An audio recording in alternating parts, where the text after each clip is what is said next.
Yo, Jets Nation, welcome back to the Jets Media Podcast, and today we will be previewing the Jets going up against the Las Vegas Raiders in Vegas on Sunday Night Football. Your boy will be in attendance. I'm flying out early tomorrow morning at 4 a.m. I'm leaving my crib, flying out at 6 a.m., landing at like 9:45 a.m. Pacific time, and we shall see if the Jets can get the job done against the Raiders, and we're going to preview how they could get it done in today's show. Jack, welcome again. How you feeling? I'm feeling okay, man. Obviously, tough week to be a Jets fan based on the performance they set before us last week against the LA Chargers. Now we're facing the Las Vegas Raiders, who stink, although they have life under their interim head coach, Antonio Pierce, as a lot of teams tend to do when they are in these situations with these interim head coaches after a coach gets fired midseason, as Josh McDaniels recently did. So the Jets have that challenge of going against this Raiders team that's playing free. They put points on the board, put a lot of points on the board last week, and embarrassed the New York Giants, ended their season. And we're almost at the position now, taking a loss to the New York Chargers. The AFC is tight. Wild card race is tight. We're almost in a position where this is a must-win for the New York Jets over a team like the Las Vegas Raiders. On the road, we got the Bills and the Dolphins after the Raiders. So this is absolutely a must-win for the New York Jets as we head to Las Vegas. And you will be there, man. I will be there, and it's going to be a lot of fun, and I'll be giving you guys all the content I can possibly bring from Vegas here on the Jets Media YouTube channel, of course, and all over social media. So make sure you guys follow along at NYJets_media on Twitter and Instagram. And it's going to be a great game. I'm really excited for this event. And got to give a big shout out to Jake Asman. He is hosting a really fun weekend, and I'm going to be staying at the Circa Resort. Jake and I will be doing a show tomorrow on his channel from Vegas. It's going to be a lot of fun. So shout out to you, Jake. Cannot wait to be there with you and all the Jets fans that I'm sure I'll be meeting over there in the weekend. And you mentioned this is a must-win, and I might have to agree here, because if the Jets want to be a playoff team, you got to be able to beat teams like the Las Vegas Raiders, right? We fall to the Los Angeles Chargers, who are a team that's fighting for the playoff race as well. 4-4 Chargers, 4-4 Jets at this point. And now we're going up against a team who fired their coach, fired their GM. They have new life in them. I get all of that, but this is still the game where if the Jets want to be looked at as a playoff team, you got to win this game. And honestly, this might sound wild, but I think the Jets' best chance of making the playoffs might be by winning the division, just based off what we're seeing from the AFC conference. The AFC North is stacked. Like, it is going to be really hard to make this playoffs with a wild card spot. And if the Jets beat the Las Vegas Raiders, the New York Jets are one game back from first place in the AFC East, one game behind the Miami Dolphins. And then, of course, we have back-to-back AFC East matchups versus the Buffalo Bills in Buffalo, then home against the Dolphins on Black Friday. So these next 3 weeks, we're really going to get a good idea about where these New York Jets stand on if this is going to be a playoff team or not, right? You talk about Monday night. You guys saw my film breakdown. If you did not, make sure you guys go check it out. I really broke down literally every single snap. It was an hour and 40-minute long live stream, and it wasn't fun. Half of it was fun because I watched this defense just destroy Justin Herbert. But on the other hand, I was watching this offense just make boneheaded mistake after boneheaded mistake, penalties here, bad throw there, drop pass there, missed block there, and it's just like an overall mess. And in this stream and in this podcast, I kind of want to give you guys my thoughts and the keys to victory to how the Jets can pull off this win against the Raiders. And unfortunately, it might just have to be on the backs of our defense, because there's no, offensive firepower that I can be optimistic about, other than if they can just figure out the self-inflicting wounds, Jack, because I think a big reason for the offensive mishap on Monday night was the self-inflicting wounds, the fumbles, the penalties. Every time I saw this offense get momentum, they got stripped away. Whether it's Zach fumbling, not protecting the ball, whether it's Garrett fumbling, cutting in between two defenders instead of staying on the sideline, whether it's Breece Hall dropping a toss, which, by the way, Jack, I watched the film. If he caught the toss, he had Mekhi Becton as a lead blocker, and there was just one man to beat down the left sideline. It looked like it would have been a home run if he just caught the damn pitch. So there's a lot of things that needs to get cleaned up. So what's your overall thoughts of the offense for the Jets heading into this game? Obviously, there's a lot of things going around about this Jets offense, hearing what Robert Saleh has to say about the quarterback position. Nathaniel Hackett spoke today. So there's no reason for Jets fans to be optimistic about this offense based on what we saw on Monday night. But what do you want to see, Jack, from this offense to get cleaned up in order to just go out there and just score enough points to win the football game, because the Jets are 2-0 when they score 21 or more points. That's not asking for much. Well, that's a bit of a loaded question, man. I mean, there's about a million things that need to be fixed with this offense. Obviously starts with the quarterback position. Zach Wilson is just not up to scratch in year 3, second overall draft pick. The excuses are over. They've been over for a while, but I feel like the writing is on the wall when it comes to Zach Wilson. And I know there are very differing opinions. This is a hot topic this week amongst Jet fans on Twitter, X, whatever you want to call it. I don't know. What are people calling it? Are people still calling it Twitter? Are they calling it X yet? I don't know. It'll always be Twitter for me. I've seen both too, but for me, it's Twitter. I call it Twitter. Yeah, for me, it's Twitter. So on Twitter, it's a hot topic. But yeah, I mean, in my opinion, and I know I'm just one person, but I have not seen enough good things about Zach Wilson. The bad far outweighs the good. And, we have a huge problem at the quarterback position. So that's, obviously holding back this offense. Number 2, the offensive line is not doing Zach Wilson any favors. Obviously, the injuries are unprecedented. Once again, the injury bug has bitten the Jets horribly, and the offensive line is decimated, and I mean decimated.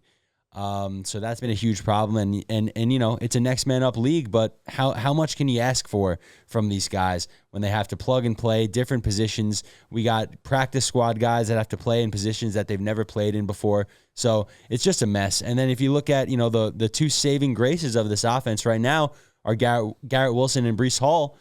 And they both made mistakes last week. Breece Hall dropped that pitch, and it ended up being a turnover.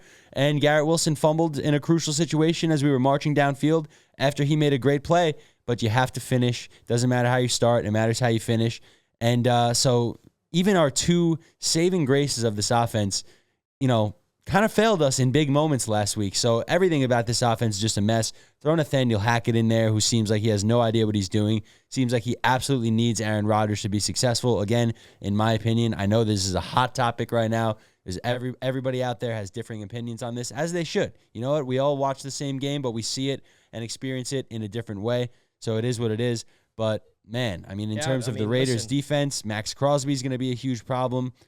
I don't know. After seeing what we saw, I have very limited confidence going into this game offensively. Yeah, defensively is a different story. Offensively, there's a lot of issues, and Breece Hall dropped the pitch. It wasn't a turnover. He did fumble. He did recover his own fumble, but it was a 3rd down, and it was a punt. So just still, no excuse there, right? You can't fumble a pitch at all. Garrett Wilson not only had a fumble, but he also had a crucial penalty when Breece had a great run to the right side and Garrett had a block in the back. So listen, we got to keep the whole offense accountable, because there's a lot of issues here, and it starts with the quarterback, and it starts with the offensive coordinator and everything around it. And the one thing I noticed about Zach Wilson, Jack, the more I watch film and everything, listen, I think a big reason why that he looks so good against the Kansas City Chiefs is because everything around him was clicking. The offensive line protected him, and I think Zach Wilson is a quarterback that the only way he can play at a level that can help us win football games is if we have to rely on this offense to be perfect around him, because he's not good enough to elevate a bad team around him, if that makes sense. Like, we can't ask Zach Wilson to do everything in terms of elevate everybody around him. He's just not that guy. He's just not. There's a reason why the Jets went into the offseason to bring in Aaron Rodgers, because they needed a guy that they can feel comfortable with. Well, they go into the offseason with Zach as the backup quarterback, and now you're asked Zach Wilson to be the starter after Aaron goes down. And you ask, how did Zach look so good against the Chiefs? Well, the receivers were catching the balls, offensive line was protecting him, and I'm just going to say it again. Zach Wilson is not a good enough quarterback to be able to handle with mess around him, because, by the way, there was hectic messes all around him on Monday Night Football, which caused a lot of hecticness, right? Missed throws from Zach Wilson. He needs to be held accountable. He needs to learn how to protect the football. He needs to have more of a pocket awareness of escaping the pocket, feeling the pressure, stepping up into his throws. But also, right, Allen Lazard needs to catch a freaking pass. Allen Lazard needs to stop doing 3 boneheaded penalties. I know it's garbage time, but CJ Uzomah's got to catch a wide open touchdown. I don't care if it's garbage time or not. Catch the ball, okay? Like, it's just so frustrating how this goes beyond the quarterback right here, where everything around him is collapsing, and he's collapsing with it. So I think it really comes down to Nathaniel Hackett and the entire offense around him, because I'm just going to say it again. Zach is not good enough to elevate the guys around him, and we've seen that, right? If he was good enough to elevate the guys around him, we would have saw a different quarterback in year 1 and year 2. He might not even have to go after Aaron Rodgers. He wouldn't have been benched last year. We know that Zach Wilson is a broken product. We didn't expect him to play this season, but he's playing this season. And now we have to ask him to be able to go help us win football games. And the reality is, Jack, the only thing I can say with confidence that we can go win this game is the backs of our defense, because that's how we're 4-4. The defense is how we're 4-4. And Zach Wilson's done a good job of not turning the ball over through the air, but he's not been doing a good job of returning the ball over on the ground, right? No interceptions, but he's averaging like a fumble a game and losing it. It's become a huge issue. It's become a huge issue, and there's a lot of factors that weighs into it. But the reality is Zach has to hold himself accountable, which he has been doing. Nathaniel Hackett has to hold himself accountable and be a better coach, which he says he is, but I don't see any improvements. I don't want to hear the offensive coordinator go to the podium and say, we got to be better. We got to be better every single week. Like, we know you got to be better. Prove it, because we don't need this offense, and we've said this on Monday, to be excellent. We don't even need to be great or good. If they're average, we win, especially on Sunday night against the Las Vegas Raiders. So my question to you, Jack, is quickly, do you think this defense is good enough to be the reason why we win this game? Because we're going up against a rookie quarterback in Aiden O'Connell. They got weapons like Devontae Adams and Jacobs to be nervous about, of course. But do you think this defense could be the sole reason why we win this game? Because I think it is. We beat the Eagles because of the defense. We beat the Bills because of the defense. We have 4 wins on the backs of our defense. So do you think this is a game that the defense can carry us, or do you think this offense has to put up like 21, 24 plus in order to win this football game? Listen, man, it's a good question. It's really tough to say. I still, we obviously haven't seen a big enough sample size from Aiden O'Connell or this, new Antonio Pierce Raiders team. What we have seen is them decimate the New York Giants. And, the only thing I can compare it to is when we played against the New York Giants and somehow won the game, but we did everything in our power to lose that game. I do think, ultimately the Raiders are still the Raiders. I think, it was maybe a flash in the pan last week. I think we still have one of the best defenses in football, if not the best. And I absolutely think it doesn't matter who we're playing, the defense can be the reason that we win the game. And I think, obviously, this is a more friendly matchup than others in terms of, hopefully not needing as much offense to compete with the Raiders, because you'd like to think that we'd be shutting them down anyway with the rookie quarterback who, has one start under his belt in his career. So this should absolutely be, a get-right game for the New York Jets on every level. But then you look at how this offense has played, and at every opportunity that they've had to let us down, they've done exactly that, and they've let us down. And it just gets to a point where, yes, we can keep saying, yes, our defense is amazing. Yes, they can win any game for us. But when does it stop? When is that game going to come? And there's always games, especially for the Jets, there's always those games where we should win and we blow it. This is a team we should beat, and we can't get it done. And like Richie said a few moments ago, this is a great opportunity. We're 4-4, man. I know we're coming off of a crappy, embarrassing disgrace of a game, but we're 4-4. The season is very much alive. We control our own destiny. Nobody controls our destiny except us. So we have to go out there and win this game and keep our season alive. But how many more times can we sit here and say, man, this defense needs to play perfect. Man, this defense needs to play perfect. That's the sad part. We have to rely on them to be not perfect, but like, and it's not like they're getting turnovers or scoring points. They're just shutting it down and forcing punts. But they're not, and I'm not asking for this because we need an offense. We don't need a defense to score points. We need an offense to do their job. But we also can't rely on pick sixes and all this. We can't rely on Xavier Gibson to do anything outside of week 1 either in terms of special teams. The return game, so we beat the Eagles. We got 4 turnovers, or 3 interceptions against the Eagles, 4 total turnovers, and that's how we beat them. Mm-hmm. And I think honestly, Jack, if the Jets, as good as the defense was on Monday night against the Chargers, if the Jets turn the ball over against the Chargers, I think there's a chance for them to win that game, because that's how good this defense is. And if they were able to turn the ball over, if Michael Clemens jumps on that fumble instead of trying to scoop and score, that still makes me sick, dude. It does. Jump on it. Because what has Clemens even done this year? That's a chance for him to make some sort of impact play outside of a bogus penalty. Jump on the ball, dude. Yeah, he's been a disappointment. I mean, he's probably the only disappointment on the defensive line, you can say, this year. And I'll take that. I mean, speaking of the defensive line, I mean, it's sad. I feel like we can't even be happy about our defense, because this defense isn't just good. It isn't just great. It is stacked, guys. It is literally loaded. You watched a film of Jermaine Johnson and Bryce Huff. We have literal cornerstones on this defense. Quinnen Williams is eating up. I was watching the film, Jack. I'm seeing Quinnen Williams getting eaten up by double and triple teams every time, and he is shedding off of them with ease, which frees up JFM, JJ, and Bryce Huff with one-on-ones. Like, this defensive front is legit. We beat the Eagles without our 2 starting cornerbacks, who are 2 of the best cornerbacks in the league. And DJ Reed is ranked as the #1 corner in football, according to PFF. Like, DJ Reed, Sauce Gardner, like, what they are capable of doing is so unreal, which is why I'm going to go out on a limb and say we win this game because of our defense. And I'm looking at this defense on film. I'm like, yo, they are playing out of this world. But at the same time, like Jack said, at one point, does it get, like, frustrating that we have to rely on our defense, right? So I think this is it, Jack. This is it. We can't rely on this offense through the air because the offensive line just can't do anything, even protecting and opening up lanes. So I think the Jets, offensively speaking, the key to it for me is getting creative and somehow getting the ball into our playmakers' hands with space. Using Breece Hall as a weapon, getting him the ball in a little swing route, try to execute screens properly, get the ball into Garrett Wilson's hands, and try to make them make plays. Because I feel like the, staleness and the penalties is just what's holding this offense back. We've had so much momentum going down the field. We're moving the ball. There's explosive play after explosive play. Zach actually had some really impressive throws that I was watching on film, and I'm like, he's going through his reads. He made a big third down conversion here. He made a tight throw here. The first play of the second half was like, oh my God, we're going to see a new offense. You know what that play was, Jack? It was 1st and 10, play action. The play broke down. Zach rolled to his left, and delivered a 45-yard piss missile to Garrett Wilson. And I'm like, oh my God, where is this?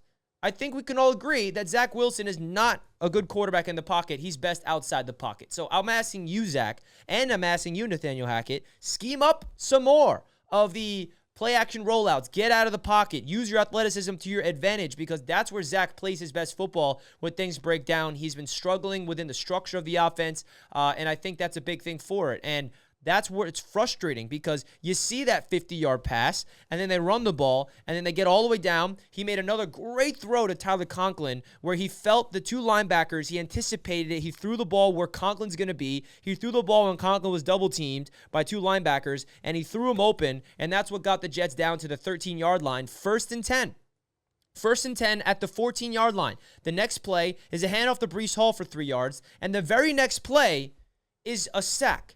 And you watch the play, it was ridiculous watching that on film. I'm watching Tyler Conklin triple team in the left corner. I'm watching Garrett Wilson on the right where there's like a 0.2 second window that Zach can squeeze it in there. And the only chance that Zach had to squeeze in there's 2 Chargers in his lap. And then he gets sacked. So it's just so frustrating when you turn on the film. There's so much context that needs to be added to this because I know that Jets fans want to be overreactionary and blame a singular person. But I'm telling you, folks, go watch the film. This is a collective big issue here. Zach Wilson is a big issue, but he's not the only issue. There's so much to go into this offense that's driving me nuts, and it starts with Zach Wilson and Nathaniel Hackett. Those are the 2 people that deserves the blame, and the reality is execution has to be at its finest, and Zach has to play better football.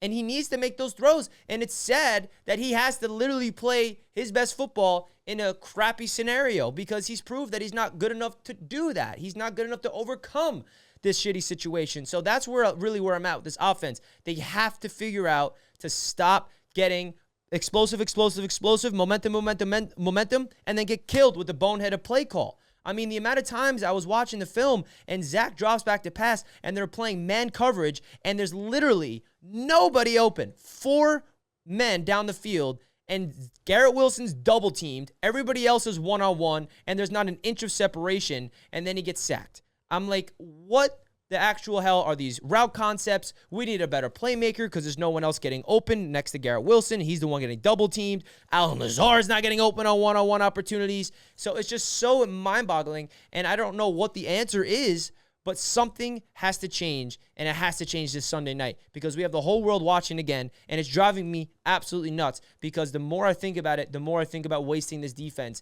and the primes of all the eliteness that we have of Sauce and DJ and Quincy and Quinnen and Jermaine and Bryce, like all studs everywhere being wasted, and it's driving me nuts. I got a couple things to say. Did that feel good? Seems like you got a lot off your chest there.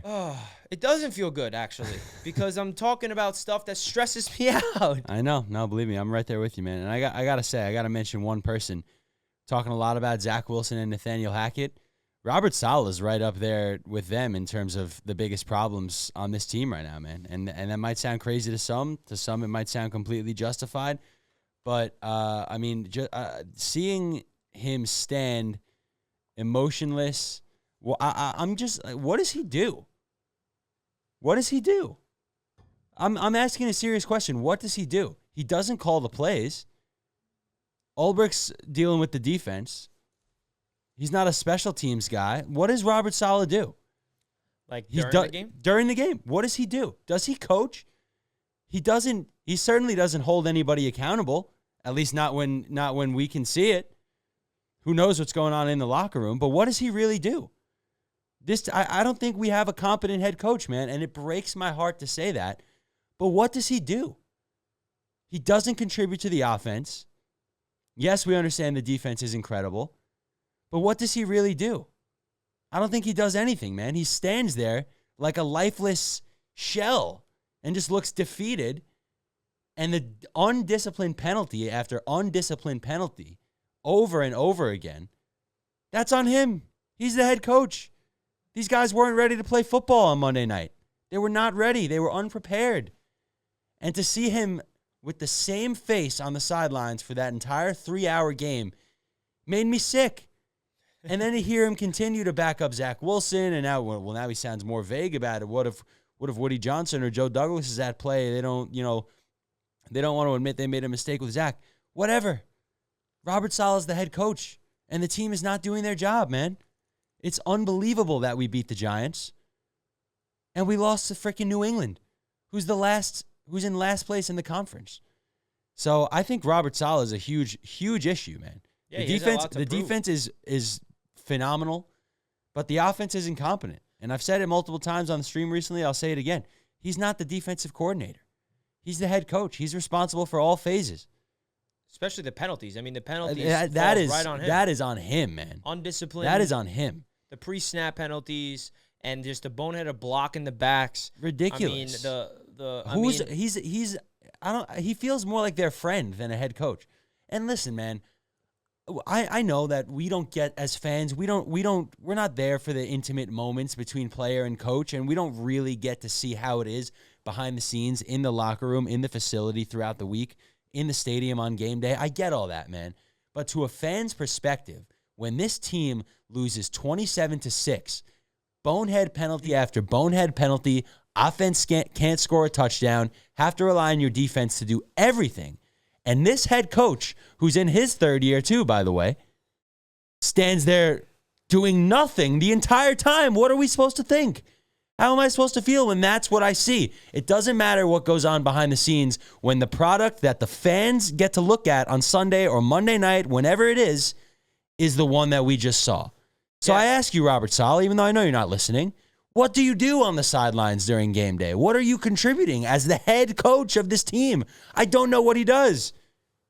Yeah, I feel like a big issue with Saleh I've noticed is that, and again, like you said, we don't know exactly what's going on, and there's some times where he does go to the bench during the games, and we don't know what the heck he's saying.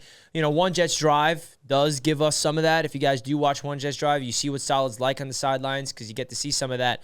But there's nothing, there's no cameras on him, screaming at Clemens not jumping on the ball or screaming at Lazard for having that penalty. Like, we don't really see Saleh holding his team, his players accountable during those penalties, and that's driving us nuts. And I think that, when things are going right and the Jets are in the game, you see an absolute energizer of a coach, hype up with the team. But when they're going down and they're not playing good football, it's the opposite. He's lifeless, right? There's no emotion in the opposite direction. It's all emotion in the positive. And when it's a negative, he just looks like, pissed off. He literally looks like a fan out there, just disgusted, just like we all are. And, Robert Saleh deserves all the blame right now because of that product that we're seeing on Monday night. And he's got us to this point at 4-4, and it's up to him to prove that he could be the guy. Because guess what? There's no reason to crown him as the future head coach of this team just yet. He has not won like last year. Crazy start. 5-2. 6 straight L's, right? And I know there's a lot of factors that went into that, and the biggest reason for that was the offense. And guess what? The offense is the biggest reason why it seems like this season is all over again like last year. The defense, you can argue, is better this year than last year. Oh, they are. And the offense is like the same. I mean, I'm hoping it's not the same and they're they can worse. figure themselves out, but like they got to figure themselves out. And the key to this game, Jack, for me is Breece Hall. Dude, Breece I'm Hall's glad it. you mentioned that. Like, he is it. And I said it on the live during the game, and I said it Monday. The unfortunate reality with this offense, Jack, is that we have to rely on a Breece Hall explosive touchdown to win. That was the only offensive touchdown we had against the Broncos, was an 80-yard touchdown run for Breece. The rest of them, remember, were all field goals. Greg Zuerlein had a freaking day, right? We got to the red zone, but we couldn't score touchdowns. The same thing against the Giants. Their only touchdown was an explosive run from Breece Hall. And I think the unfortunate reality, folks, is that we have to rely on this. The good news is Breece Hall is very capable of it. And the really sad truth is he had a chance to house one against the Chargers, but he fumbled it. Oh, my God. It literally was right there, Jack. I watched it on film. You see Mekhi Becton, like, looping around, ready to take a cornerback's life. And Breece was going to skirt down that left sideline, and he had just one-on-one with the safety. And you know what Breece would have done there? Cut inside, it would have been gone. So it just comes down to execution, and that's the sad part is here, right? Like Jack said, our two prized possessions on offense, our two stars that Jets fans are so excited about, Breece Hall and Garrett Wilson, they didn't play well against the Chargers. They had both had bad plays, and they know it. And it hurts my soul to say it, but you got to keep it real. And that's why we need everybody in this offense to be accountable, and that's why it all falls on the quarterback's shoulders. Listen, I do not blame one Jets fan for criticizing and blaming and saying Zach Wilson needs to be better. I think it is 110% warranted. But if you think he's the sole issue, then you're not watching what's going on the field in film, because there is a huge issue around him as well. And that's why it's frustrating. So we shall see if the offense can figure it out. And I did think about this the other day. This week kind of reminds me of the week after the Patriots game leading up to the Chiefs game, kind of all over again. Fans are upset with Saleh backing up Zach Wilson. Fans want to bench Zach Wilson. Why is Zach Wilson still starting? Okay, this is his last game starting. And then against the Chiefs, he played his best game, even though they lost and he fumbled. I don't know. Maybe if Zach goes out there against the Raiders, Jack, and he like has a similar game to the Chiefs, but they win, I'm just going to say, okay, I get it now. Zach needs to just have the whole world against him for him to play good, I guess. I don't know. And it's a hypothetical. I'm not saying he's going to go out there and ball out against the Raiders, because we have to worry about Max Crosby breathing down his neck. But it just feels eerily similar to that week. And it's tiring as a Jets fan. It really is. It's like, it feels like a civil war. No, and you're absolutely right. Jets fans are either, when we win, we're too high, but when we lose, we're way too low. And I'm trying my best to stay even-keeled throughout it all, which is not easy. It's not easy at all, man. And, everybody's entitled to their opinions. And Jets fans are passionate and crazy and loyal to their team, and we understand that. And, it seems like you said, this is a flashback to that week before the Chiefs. And then Zach Wilson came out and balled out. Making throws. But we lost. Like, what the heck? But you know what? I'm not going to give him too much credit for that, because, like we said at the beginning of the stream, what the latest trend for Zach Wilson is not interceptions, but fumbles. And driving down the field with an opportunity to score toward the end of that game, Zach Wilson fumbled, and we never got the ball back. So he played well until he didn't. And that's kind of been the story of his career, but also not really, because he doesn't really play well, more often than not. And it's weird. He never had fumble issues in his first 2 years. Like, he never did. It was pick issues. And it's like flipped over. I just got to be honest, man. I'm just so burnt out on the Zach Wilson talk at this point. I just really, like, we have no future with Zach Wilson. He is a placeholder for this year. He's proven that he cannot even be a backup in the NFL. So we have zero future with Zach Wilson. So the Zach Wilson debates are honestly just a waste of time.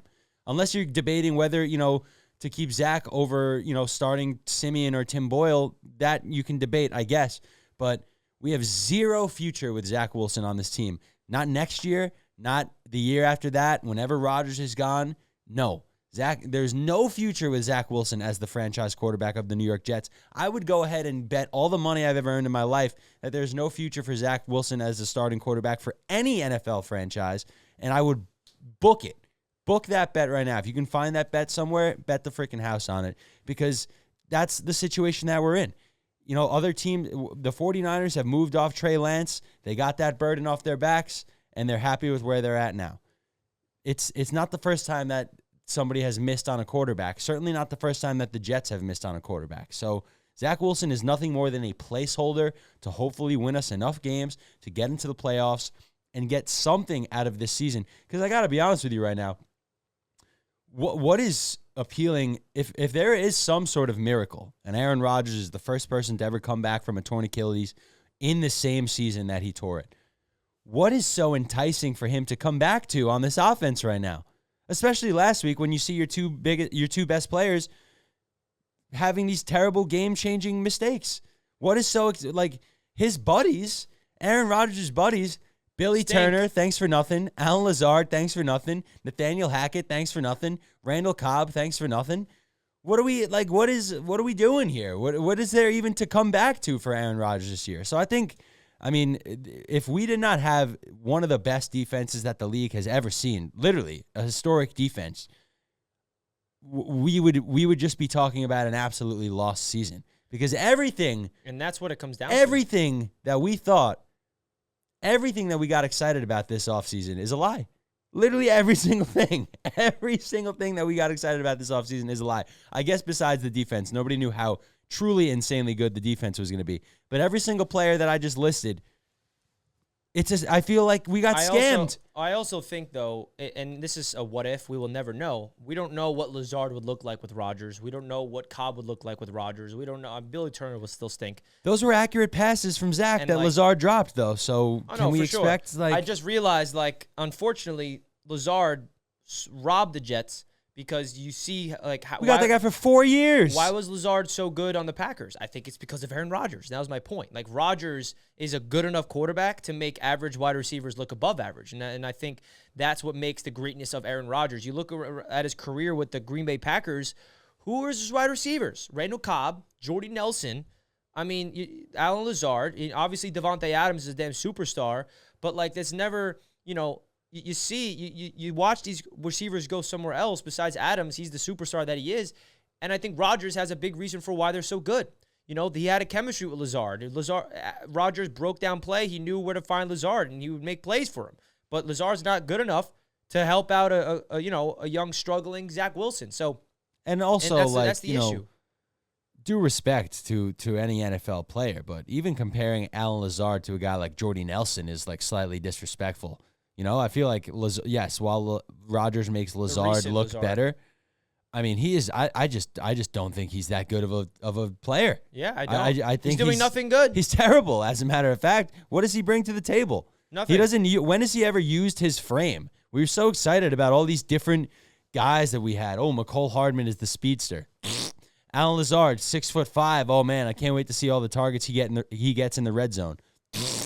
It's Randall Cobb. Okay, you're going to be a cool guy. Corey, we miss you so much. You'll be the safety blanket on third down. You know the system and the scheme better than anybody. Right. Corey. Jets are the worst team on third down in the league. So we've been sold a complete false bill of goods in terms of these current skill players we have. The drop off from Garrett Wilson to any other wide receiver is so significant and so alarming. I did not think that we would ever be in a position like this. And it's not, Corey Davis, what can you do? We miss you, Corey Davis. Please come back if you want to. We miss you so much. But what can you really do about that? It's not like he got hurt. What can you do? That's completely out of everybody's hands. What can you do? But receiver room is an issue, man. That's the issue. It's such a big drop off. And then I do want to mention another thing. So the game plan to beat the Raiders offensively, this is a 25 carry game for Breece Hall because Raiders struggling against the run. I think they might be. They're definitely a bottom 5 defense against the run. The Raiders. I think they might even be the second worst in the league. I think I saw a Matt O'Leary video. Shout out to you, Matt O'Leary. earlier today, where he was saying, I think the Raiders are the second worst running defense in the league. So, those plays that you're talking about, those explosive plays from Breece Hall, they don't come in a 10-carry, 12-carry game. They come when you're giving him 20, 25 carries, and one of them gets taken to the house for 70 yards and a touchdown. So feed Breece. This is a feed Breece type of game. 20 carries, 25 carries, absolutely. I got to be honest with you. I'm kind of scared. We got to see some Garrett Wilson, obviously. Like I just said, though, I have no faith in any other wide receiver, nor do I have faith in this offensive line, nor do I have faith in the quarterback. And we're going against Max Crosby, who is probably going to make Mekhi Becton look like a fool, or whoever is going to be. Could it be Dwayne Brown? Oh, man, we're in a bad position if we're getting excited about Dwayne Brown coming back. Billy Turner's hurt. Billy Turner. I think Billy Turner, was he not hurt last week? I don't know. He played like he was hurt. His hand is hurt, and I don't want to see him play. And it's so frustrating. And I watched the film back, and the weird thing about this offensive line is that Mekhi Becton did his job. I mean, you watch those reps, rep after rep. He was pushing people to the ground and making people look silly, protecting the blind side. And Mekhi Becton is playing so good at left tackle, but doesn't feel like he is because of the collective mess that we had on that right side. And Laken Tomlinson got beat. It was Joe Tippmann and Mekhi Becton had pretty good days. And it was on a consistent basis. I mean, you look at the stats, you see the pressures that was given up, and it wasn't perfect. But more often than not, Mekhi was winning his battles. It was the biggest issue at Turner and Mitchell, and Tomlinson had a really, really bad rep as well. So, again, offensive line, you got to figure yourself out. And I do want to get into the lines of this game because I find it really interesting. As you guys know, folks, the official sportsbook sponsor of the Jets Media Podcast is BetUS Sportsbook. And as you can see right here, the line is dead even. They don't have a favorite. They don't even have a money line there yet. So I find it really interesting how they have the Jets and the Raiders at dead even, and they don't really know where to lean in this one because the Jets were 3-point dogs in the game against the Chargers, and they were right on that one. We shall see what happens on this one. And, guys, if you want to check out BetUS Sportsbook, you guys get a 125% sign-up bonus when you make your first deposit and open up an account. You guys can click that link down below in the description if you want to sign up for BetUS Sportsbook today, the most reliable and the best sportsbook out there, in my opinion. I make all my bets on there. It would mean a lot to the channel, guys, if you could support the deals here on Jets Media, which just so happens to be BetUS Sportsbook. BetUS, America's favorite sportsbook, where you can bet on everything, anytime. Sportsbook, casino, horse racing, live betting, and more. We have the best bonuses in the industry. That's right, get a 125% sign-up bonus. And to celebrate our 30-year anniversary, we are giving up to 30 risk-free bets, a truck, Super Bowl tickets, and more. Don't miss out. Play smart. Join now. BetUS, where the game begins. So another shout out to BetUS Sportsbook. We appreciate you for being the official sportsbook sponsor of the Jets Media Podcast. And dude, I just got to say, can you put those odds back up again? BetUS, America's favorite sportsbook. And dude, I just got to say, oh wait, there it is. All right. You might have to do a little editing on this one. And yeah, man, I got to say, that just infuriates me looking at that PK, that pick'em, even. They don't know who to take. It infuriates me when you look at how historically good this Jets defense is, man. Playing against a rookie quarterback and an interim head coach. It's anyone's game. We don't know. The Raiders offense, can be an absolute liability. This Jets defense is absolutely monstrous. But the Jet offense is so pathetically bad that they don't know who's going to win. The Raiders with an interim head coach and a rookie quarterback, or the Jets with one of the best defenses that the league has ever seen. They don't know who's going to win because that's how bad this offense is. 6 points. Can we reiterate how bad the Chargers defense is? Last in the league against the pass. And we scored 6 points. 6 points. And it wasn't a touchdown and a missed PAT, by the way, guys. It was 2 field goals coming from Greg Zuerlein, who, by the way, has been an MVP of the year. We would score 0 points if Greg Zuerlein at least wasn't doing his job. I mean, when's the last time that guy missed a kick? That guy's doing his thing. Yeah. That just makes me so furious to see such a good defense going against such a questionable offense like the Raiders, with no coaching, no quarterback, and they don't know who's going to win because our offense is such a damn liability every time they're out there on the field. Not only to not score points, but to put the ball on the ground and not recover it and turn the ball over, that Vegas doesn't know who's going to win. Oh, we don't know. Could be anyone's game. One of the best defenses the league has ever seen against an interim head coach and a nobody quarterback.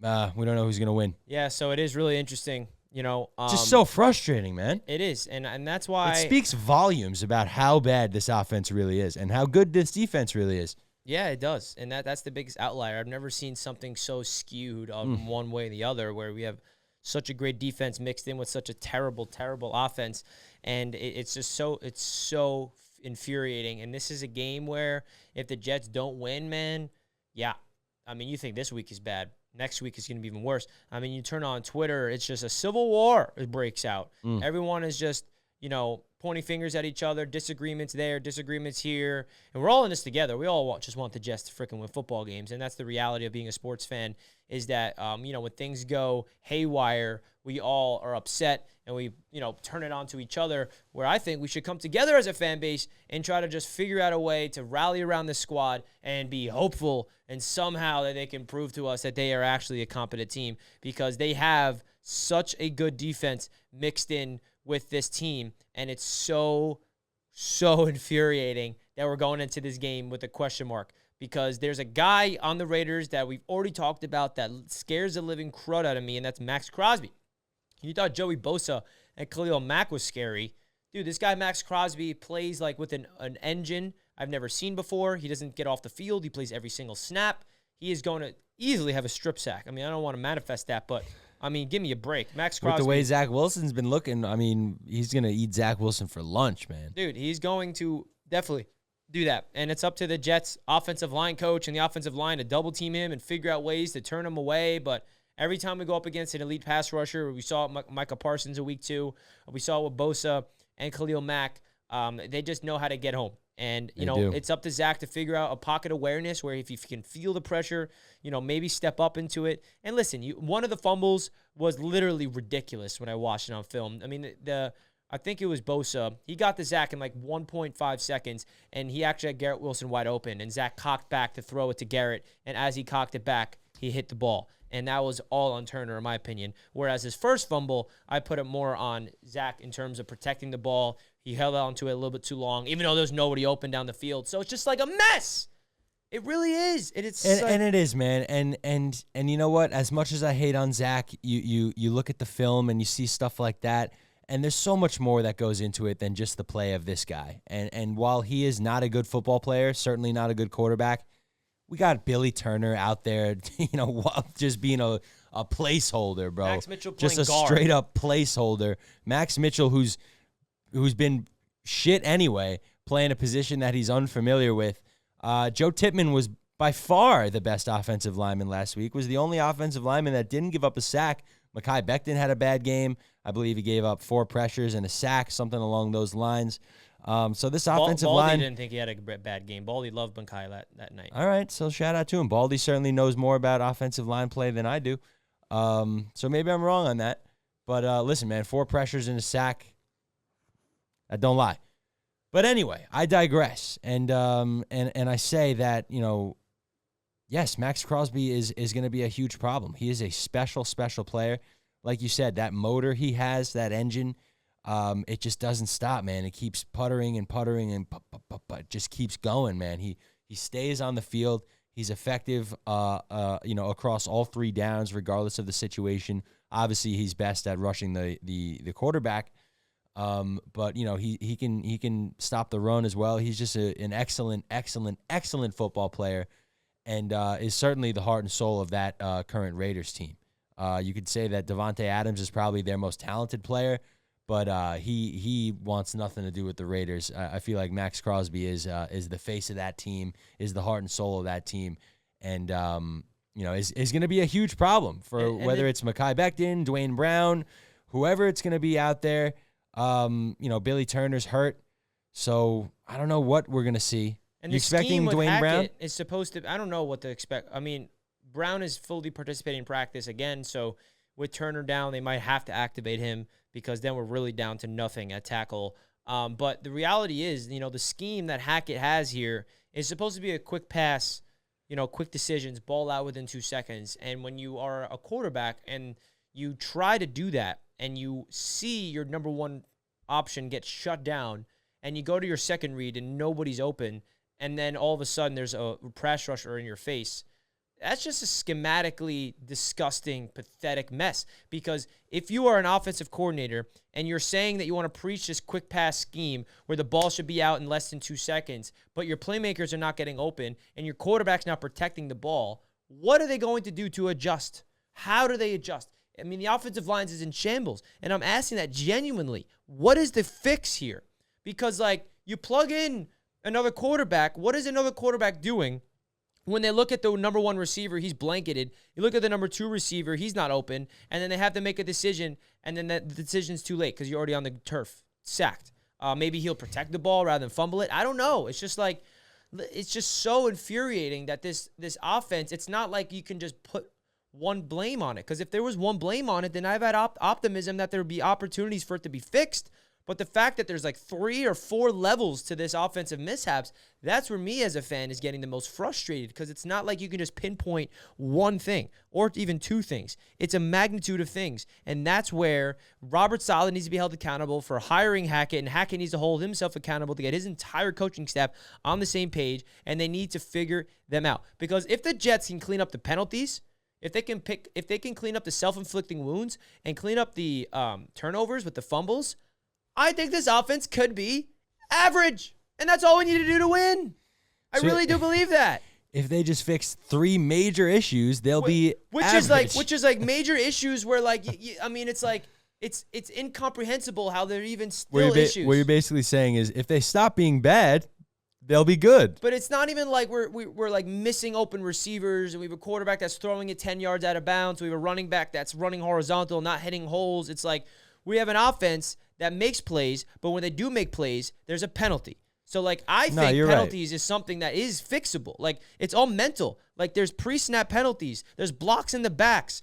I mean, we even saw that crack block on Lazard against the Eagles. I know that we were a little questionable with the call, but still, that should not happen. He should not have made that play. So, that's why I feel like there is some hope of this offense figuring themselves out, because there's self-inflicting wounds happening here where they're the reasons why it's an issue. It's not like the defense is making plays. It's not like the opposing defense is so good and they're just out scheming us. It's there's self-inflicting wounds after self-inflicting wounds. Clean up the penalties. You're absolutely right. And you can actually do something, because what has this offense showed me? That they can move the ball. They can go down the field. They can. But they can't score touchdowns, because when they get into the red zone, that's when the self-inflicting wounds start for whatever reason. They get the big-time sack. They get the holding penalty. They get the crack block. They get the illegal formation. They get the false start. Right away, it's so timely.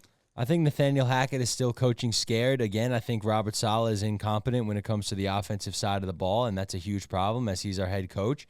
Obviously, Zach Wilson is a huge issue, but, nothing can ever go right, man. When there is a clean pocket, Zach Wilson has time to throw, he misses it to a wide-open Uzomah. Who knows if Uzomah would have even caught it, though, because Uzomah's a bum, and he can't catch. Alan Lazard's a bum, and he can't catch. Randall Cobb, Mr. Reliable veteran Randall Cobb, we haven't seen him in a while, but he had some drops as well. Xavier Gibson actually stepped up and made some big third down catches. He's the only guy that's catching the balls. He made some big catches on third down. And obviously Garrett Wilson has super reliable hands, but, puts the ball on the ground and in a crucial situation. And nothing, it's just, to have success with an NFL offense, so many things have to go right. The blocking needs to be there. The scheme needs to be there. The routes need to be there. And, of course, the quarterback needs to make the throw. And it's so frustrating, and I'm so tired. And I know every Jets fan feels this way. I'm not alone here. I speak for all of us, I think, when I say this.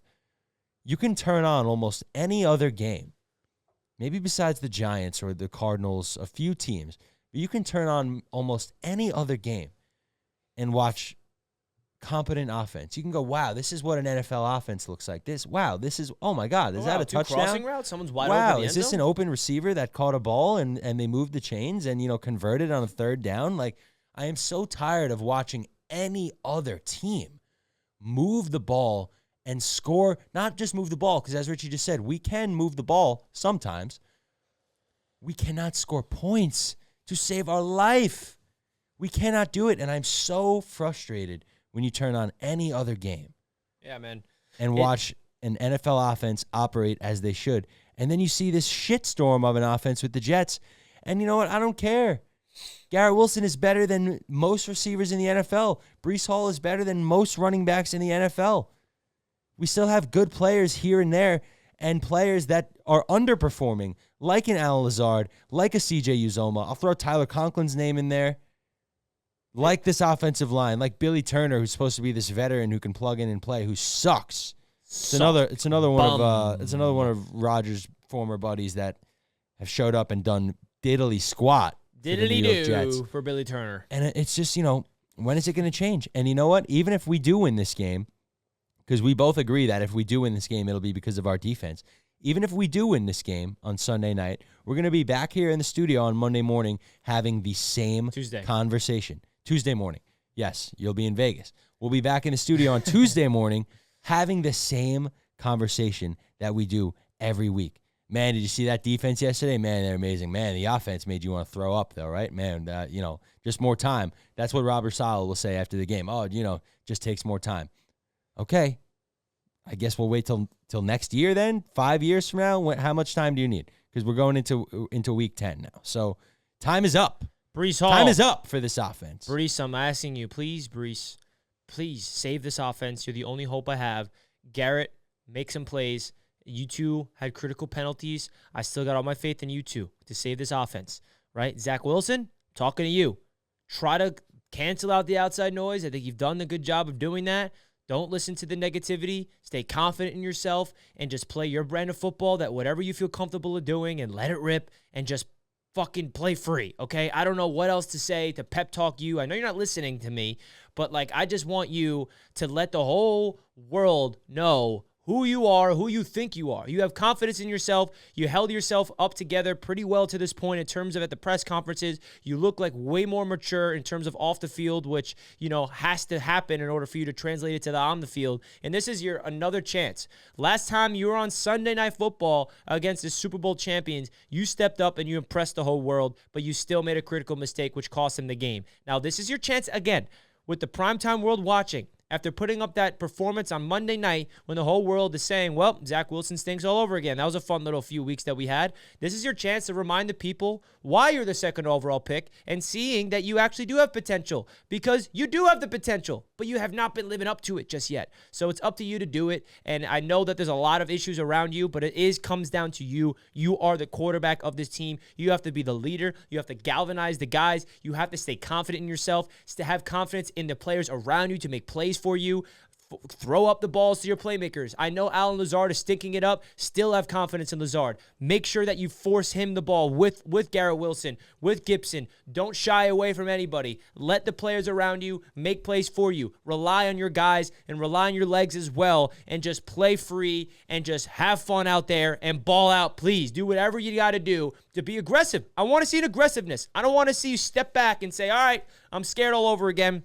I don't want to take the shots down the field, and I'm going to play nervous football. I want you to be aggressive. I want you to play like you have nothing to lose, because that's what it felt like you did against the Chiefs, where you went out there and you're just like, all right, back shoulder zinger here, back shoulder zinger there, frozen rope touchdown to Lazard over there. I'm just going to fling this thing in the back right corner to CJ Uzama for a touchdown. Let's see that again, because you have it. You've shown it on a very inconsistent basis. So can you figure it out and get consistent? And all I'm talking about is this singular game, right? I'm not asking you to be the franchise quarterback, because that seems so far-fetched right now. All I'm asking you to do is keep this team afloat until the Savior, the Jedi Knight, and the Savior of the franchise, Aaron Rodgers, comes out there in December and saves us and takes us to the Super Bowl. That is my delusional talk for you guys to finish off the podcast, because I thought, why not be delusional to finish it off, to pump some unrealistic optimism out there, because you got to believe.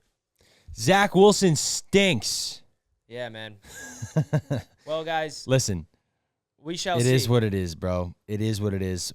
I think we both agree that the one thing we both agree on is that, or at least I think we both agree on, Zach is a placeholder.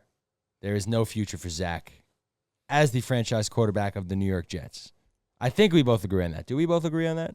Yeah, I mean, listen, as of this point, there's no reason to believe that he's proven to be the franchise quarterback. Just get us through this year, dude. Get us through this year. But there is still a chance. But I'm not gonna. I'll say this: I'm not ruling it out 0%. I'm not. I'm not there yet. Man, if I could go into negative percentages, I would. Yeah, I know. You said you bet every single penny in your bank account that he'll never be a starting quarterback for any other team in the future. Yeah, I think so. I think Daniel Jones is heading down that path as well. Yeah, that ACL rehab is not going to be good for DJ. No. Sorry, DJ. That's another conversation what the Giants are going to do. But yeah, man, listen. I mean, there's no reason to believe, but I'm someone that will stick to my guns and just hope for the best and be optimistic and see whatever happens. I'm not going to blindly believe in anything until it's proven. And there's a lot of football to be played this year. And I just remember the last time everybody was counting out this quarterback and see what he did. So I'm just hopeful that maybe he will do it again. But there's obviously a chance that he can go into a donut and he'll stink it up even more for whatever I know. So what do I know? I just got to go out there and see what it is. I'm a half full type of guy. And we shall see what happens, guys. So that's going to wrap up this podcast. Jets-Raiders preview. I will be in Vegas this weekend, so it's going to be a lot of fun. Jets are 4-4, even though it feels like they're 1-8 based on how the fan base feels right now.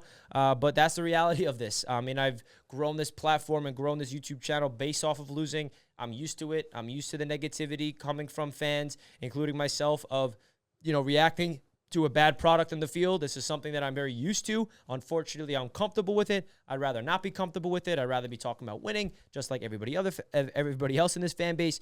But we shall see. If the Jets win this game, they got a game against a struggling Bills offense on a short week in Buffalo next week, and we can really make a statement in that game. But we got to get through the Raiders first, and I'm hopeful that they will win this game 24-17 Jets. Breece Hall gets in the end zone. Zach Wilson has one touchdown pass. He has one lost fumble, and the defense shuts it down, and they win the game in a close one. Nail biter. Jets 5-4, heading into Buffalo. Let's frickin' go.